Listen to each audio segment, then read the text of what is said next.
চল এখানে বম ফুটাই। হ্যাঁ চল ফুটাই। আরে স্যার আপনি সরে যান, আমরা এখানে বম ফুটাবো। হ্যাঁ স্যার সরেন। আরে ফুটা এসব বাচ্চাদের বমে আমি ভয় পাই না। আচ্ছা ঠিক আছে স্যার, ফুটাইতাছি এখনই। এই দিলাম আগুন ধরিয়ে, সবাই ভাগো। হ্যাঁ হ্যাঁ, আরে এটা কোনো বম হলো নাকি? স্যার এবার দেখেন আরো বড় বম নিয়ে এসেছি। আচ্ছা ফুটা, তোদের তো আগেই বলেছি এসব বমে আমি ভয় পাই না। চল ফুটা। ঠিক আছে ফুটাইতাছি। এই দিলাম আগুন ধরিয়ে, সবাই ভাগো রে। হ্যাঁ হ্যাঁ, এগুলো কি বম নাকি অন্য কিছু? আচ্ছা এবার স্যারের মজা দেখাইবো। এবার বড় বম নিয়ে আসি, চল। হ্যাঁ ঠিক আছে চল।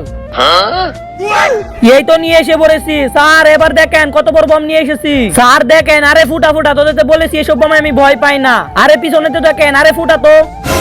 আচ্ছা ভাই চল তাহলে ফুটা। হ্যাঁ ভাই ফুটা। এই দিলাম আগুন ধরি, এবার সবাই চল তাড়াতাড়ি পালা। তারপর কি হয়েছিল দেখার আগে তুমি যদি মহান আল্লাহকে ভালোবেসে থাকো তাহলে ভিডিওটিতে একটা লাইক দিয়ে চ্যানেলটি সাবস্ক্রাইব করে দাও আর কমেন্টে লিখে দাও আল্লাহু আকবার।